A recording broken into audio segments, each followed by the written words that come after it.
ng kapanganakan ni Jesus, ang Diyos ay nagpadala ng anghel na si Gabriel sa Nazaret, isang bayan sa Galilea, upang kausapin ang isang birhen na nagngangalang Maria.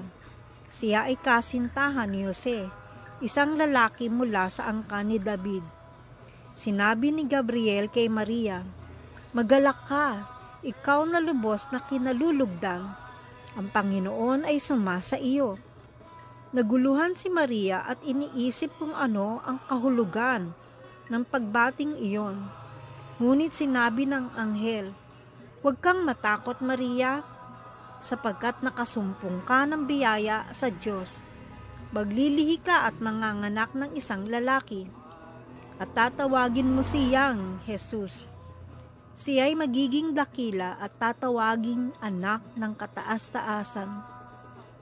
Ibibigay sa kanya ng Panginoong Diyos ang trono ng kanyang amang si David, at siya ay maghahari sa sambahayan ni Jacob magpakailanman. Ang kanyang kaharian ay walang hanggan." Nagtanong si Maria, "Paano ito mangyayari? Gayong ako'y isang birhen."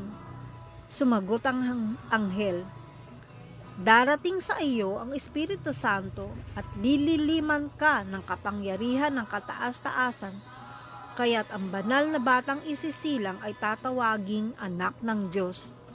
Tandaan mo, ang iyong kamag-anak na si Elizabeth ay nagdadalang tao rin sa kabila ng kanyang katandaan. Ito'y ika-6 na buwan na niya, sapagkat walang imposible sa Diyos." Sinabi ni Maria, "Maganap nawa sa akin ang sinabi mo," at iniwan siya ng anghel.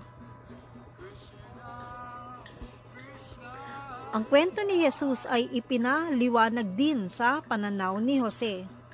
Si Maria na kasintahan ni Jose ay natuklasang nagdadalang tao dahil sa kapangyarihan ng Espiritu Santo bago sila magpakasal. Dahil sa kanyang katuwiran at pagnanais na huwag ipahiya si Maria, nagpasya si Jose na lihim siyang hiwalayan. Ngunit nagpakita sa kanya ang isang anghel ng Panginoon sa panaginip, "Jose, anak ni David, huwag kang matakot na pakasalan si Maria, sapagkat ang kanyang dinadala ay mula sa Espiritu Santo. Manganganak siya ng isang lalaki at tatawagin mo siyang Jesus, sapagkat ililigtas niya ang kanyang bayan sa kanilang mga kasalanan." Ginising ni Jose ang kanyang sarili at ginawa ang utos ng anghel. Pinakasalan niya si Maria, ngunit hindi sila nagsisiping hanggang sa maisilang ang sanggol. Noong panahon na iyon, nag-utos si Cesar Augusto na magparehistro ang lahat ng tao sa buong Imperyo Romano. Ang bawat isa ay kailangang pumunta sa kanilang sariling bayan upang magpatala.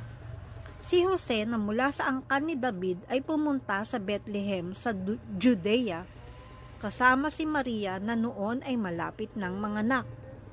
Habang naroroon sila, dumating ang oras na manganak si Maria. Isinilang niya ang kanyang panganay na anak na lalaki. Binalot niya ito ng lampin at inihiga sa sabsaban sapagkat walang lugar para sa kanila sa bahay panuluyan.